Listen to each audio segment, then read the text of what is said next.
déel bal bi nga xeex ak ñoom. gis nga pause fraîcheur bi Youri Tielemans bu ngi saaga Trossard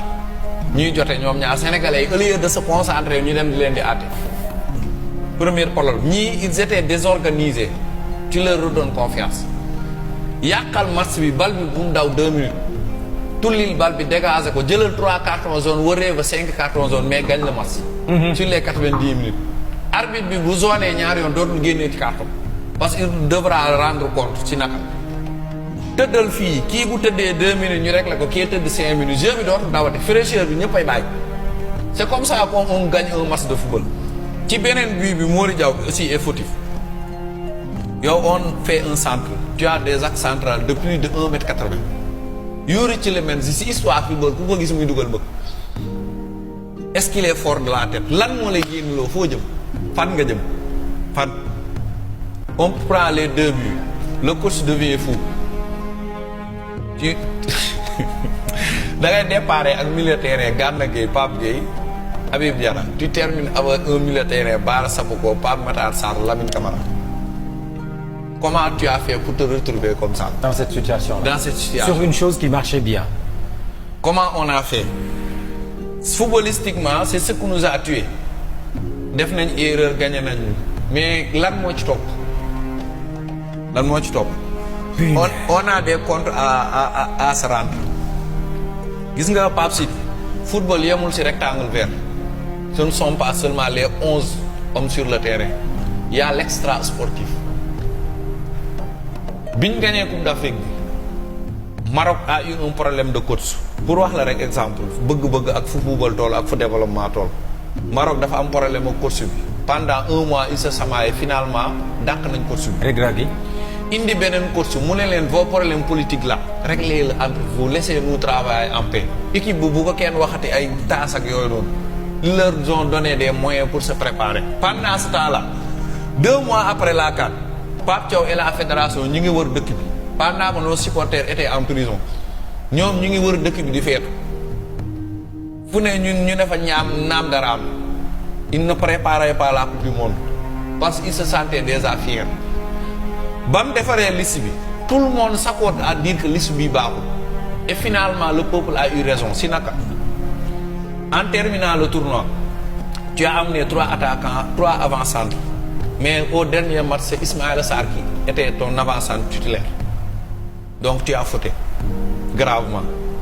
tu as amené des centraux tout le monde s'accordait à dire que maanaam daa ñëw warul ñëw coow li bari tu as amené Koulibaly Abdoulaye Seck Mamadou Sarr Niakhaté tu te retrouves avec un paire axial Niakhaté Pathé Ciss un milieu défensif au finish les Sénégalais ont eu raison sur Pape Thiaw quelque chose s'est passé il a fauté biir compétition bi des choses se sont passées à l'hôtel des choses ont fuité des gens ont parlé de ce qui s'est passé la pire des choses mooy ils viennent pas pour donner des justifications mais foo dékkee membre fédération wala membre fédération dugg ci émission télévision wala rajo la seule chose qu'il dit am na ñu ne ci biti di ñu yàqal l'heure n'est pas au déballage il faut être ensemble on était ensemble maintenant on n'est plus ensemble le tournoi est terminé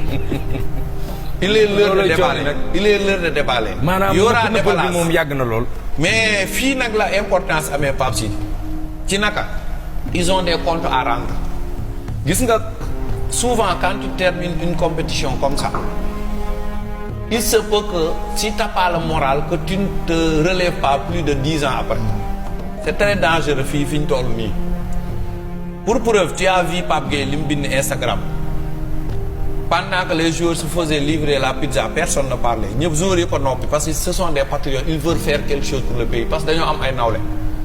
Pathé Ciss bu toogee dafa am nawle bu tudd ci waa Mini bu mu bokkal championnat Espagne dafa bëgg bu ñibbee bu dajeek moom bu saagaanteek moom ne ko mondial bi def naa lii pourquoi la France elle est dangereuse parce que dañoo am ay nawle partout dans le monde ils sont soudés ce sont des jeunes qui savent qu'ils sont capables de faire quelque chose ils le font amuñu ay problèmes extra sportifs sénégalais yi muñ nañ ils se faisaient livrer des pizzas muñ nañ kenn musul génn di wax match bi jeex na dañuy wax parce que ñëpp yeemuñu peut-être Yaya lu mu mën a mun Pape Sidi mënu koo mun déedéet Pape Gueye a déclenché la vague beaucoup d'informations vont suivre Maintenant, raison pour laquelle nous posons une question. Comment doit se comporter l'État face à la fédération? Parce qu'il y a une non-ingérence politique que FIFA à mettre au point. Mais il y a un moyen de le contourner. De l'université. Mais l'État sait comment contourner ces règles pour donner des sanctions à la fédération. Président Diomaye, son excellence, et ce ministère des Sports, il nous faut des comptes au Sénégal.